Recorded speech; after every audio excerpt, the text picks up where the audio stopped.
Joyce Alon. Today with me on political matters is the Senior Special Assistant on Tourism and Creative Economy, Mrs. Anto Lecky. Hello everyone, my name is Anto Lecky. I'm the Senior Special Assistant to the Edo State Governor on Tourism and Creative Economy. I have spent about 3 weeks going across Nigeria to connect, collaborate, and network with other people that are in the tourism and creative industry. Okay, welcome back. Thank you.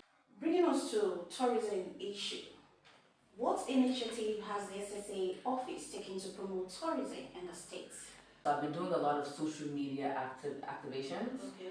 I have visited a few places already, and I've done tours there, and I've put out the videos online. I've also started sharing information of different sites that we have in Edo State. Okay. Again, this weekend we have World Tourism Day, so I plan to do another small campaign where I'm showcasing some of the sites that we have in the States. Oh, that's great. All right. So how do you plan to develop and diversify the tourism industry with these that you just explained? So for now, we want to just even educate people in Edo State first. When you talk to people in Edo State, they don't believe that we have tourism. Yeah. But the first step is to educate people in Edo State, educate people in Nigeria, in Africa, and the world.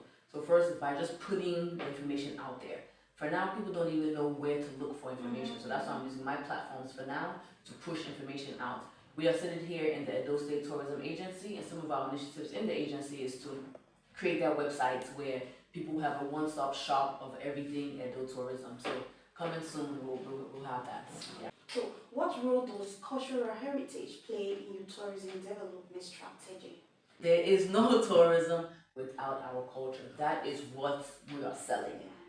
Because almost every single natural tourist site comes from a historical background. It's where we're in the historical experience. You think of Edo State, you have the entire Benin Kingdom from the 15th century all the way down to the 18th century. You have the British invasion. Portuguese also came to Edo State. So the culture is rich. So that's the story we want to now package. Some people know it, but they just know it as their grandmother or their great-grandfather told them. But now it's something that people want to actually buy. People are going all across the world to learn about other people's history. Why not people come to Nigeria to learn about our own history? And of course, Edo State is intertwined to so many of the regions of Nigeria. That's why we call the heartbeat of the nation. We have that little brotherly, sisterly fight between the Yoruba about who is who. But we're connected. The fight is because we're siblings. So that is why there's a fight. There was also during the British invasion, one of our Obas was exiled to Calabar. So that's a connection there. We already know that we're Bendel State, meaning we have a connection with Delta State. If you think about those of us in Edo North, we have that Muslim northern background because people from the north also came down to Edo State. So we are truly the heartbeat of the nation. So we need to now tell our stories out there. So it all stems from our culture. And globally, a lot of people are now focusing on festivals. Yeah. That is the biggest key in tourism sector right now, festivals. And clearly, every single one of our villages has a festival. We have New Year Festival. We have it, or Iga Festival, and now we have festivals. Also, they have festivals. We have all these festivals and carnivals in Edo State already. But we're used to them as now it's normal thing what we do now. Every year we do them. So now people can come here and visit and experience those festivals. Why are we only limiting it to ourselves? Especially when it can help us with some economic impact. So now it's time for us to brand and package our festivals to the world. Oh, that's great. All right. What investments have been made in tourism infrastructure, such as hotels, transportation, and attractions? Sure. So I'll first look at transportation. We are very grateful for His Excellency Senator Monday Pueblo. He relaunched the Edo line. It's now the new Edo line. We now know that we have fitted, safe buses going all across Nigeria. So we have that form of transportation, which is a benefit, of course. When it comes to hotel industry, Benin City is one of the top in the country for hotels. And then if you drive around Benin City, you'll see that a Radisson hotel is being built. That is one of the grand gestures that will help us in our tourism industry. People want to know that they're coming here, they have a luxurious place to stay. So we know that Radisson play into that part. So those are some of the infrastructures that are coming into town or have already been in town. But people often say, what are the new infrastructures that come? We need new, of course, but we have so many great places already that we can just renovate, revamp, or still even visit so that those places themselves can also be, encouraged. We have so many hotels in town. But if we start also demanding from those places, those hotel owners to step their game up a bit. Yes, collaborate, try to see how they can, better train their employees, fix this and that. The entire tourism ecosystem will be really great in those states. All right.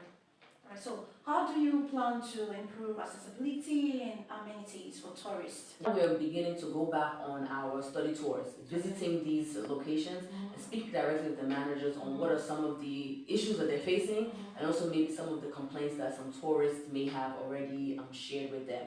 As we know, tourism is an ecosystem. People often in Nigeria feel like the government is meant to do everything. It doesn't work like that, all right? It doesn't. Most of the tourist sites in Edo State do not belong to Edo State. They might belong to a private entity or might be a federal, under the federal government. Yes, we have some that, Edo State is managing. But some are so, so cherished by their communities that the communities don't want to allow the state to have so much play in them. So part of it is to continue with our communication. Having conversations with all of these people to see how best to get all of our tourist destinations onto world-class standards. Are there any plans for developing ecotourism or sustainable tourism initiative? Not funny enough, beyond the culture, like I said, most of our natural landscapes are tourist sites in Edo State. We already have ecotourism when it starts with the fact that we have Okomu National Park. We have endangered species living in this same Edo State with us. Just not too far from here, we have the Ogba Zoo. So we already have wildlife, we have terrain. If you think of Ososo, that's also part of the ecotourism landscape. So something we're trying to do now is go into communities and let them know that there's some sites in their community that they're probably just used to. They probably even throw their dustbin there. These are sites that we can renovate and repackage for tourist activities. So to engage communities on the need for environmental cleaning, making sure their environment, beyond just our monthly environmental, people should always want to keep their environments clean, beyond the fact that it's tourism, but for health purposes, of course. We know that sometimes, unfortunately, Edo State is sometimes ravaged with various levels of fevers. We have dengue fever, Lassa fever. Most of the reasons they say we have those things is because of environmental issues. So we can just encourage everyone that keeping your environment clean is better for all of us. Like there's something, yes, it's a necessity. It helps all of us in so many ways. How do you engage with international tourism markets? Sure. So recently, like I said, I've been traveling across couple of states in Nigeria. I just came back from Lagos where there were about 2 different tourism events. There was the Akwaba Travel Market. I think it's ran by people in Dubai and Ghana, but they hold one of the branches they hold one of the legs of the events in Nigeria. Then also there was the Travelpreneur Conference and Expo. So people from different parts of the world, different countries came into Lagos to talk about tourism. So I also went there to speak about Edo State in my little capacity. We did not have an exhibition booth this year, but hopefully because I've now attended and I've seen how the events go, we will aim to have exhibition booths next year so people can really learn much more about Edo State. So that's on the that's physically in Nigeria, how we can reach international markets. Of course, the next step would be to launch a digital campaign, make sure that our website is up to date with all the activities, social media, of course, you have to pay for PR, you have to pay for media, so that's connecting with journalists both locally and internationally, paying for SEO, sponsored ads, influencers, all those things that can help our story leave just this office and go out to the world, of course. Yes, to project. And of course, finally, we'll go for international expos and also have exhibition booths about Edo State in different parts of the world. Oh, that's fantastic. That's fantastic. So, are there any collaborations with private sector stakeholders to promote tourism? We can't do it by ourselves. Like I said, most of the tourism legs belong to the private sector. For example, even say we say most of the landmarks are states owned, let's put it like that. The hotels are mostly going to be private sector owned. The transportation outlets, from airlines to cabs to bus, things like that, most of those will be private sector led. So we can't do it without the private sector. There's no way without. So of course we have to continue having conversations, connecting, collaborating. Also why I went to Lagos to see different companies that are in the space to see how they can either partner with us here and just make everything better. Lastly, how does the SSA's office engage with local communities to promote tourism benefits? Yeah, so the next what I'm trying to work on, something we've already started having some meetings about it. I'm trying to connect with the Edo State Youth Parliaments, Okay. very similar to the Edo State House of Assembly. These are young people who represent each of the local governments in Edo State. So they'll be able to galvanize both the youth and also people in their specific local government so we can educate them about the need to look into tourism. Everyone's local government has a tourism site. You might not think it does, but there's something in your local government that can be packaged for tourism. So we want to educate them on the fact that that can happen. It will of course bring economic impact to their society, but the only way that can happen is if we have that mindset change, where we believe that this thing is actually a tourist site. Can you please tell our viewers the location of your office? Sure. My office is at the Edo State Tourism Agency, which is at 17A Vincent Agemomen in Benin City, off Okoro Road, soon not far from the golf course.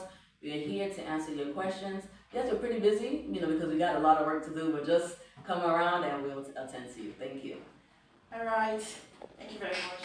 Thanks for having So me. we now come to the end of Political Matters on GSTV. I remain your host, Joyce Aloha. Thanks for watching.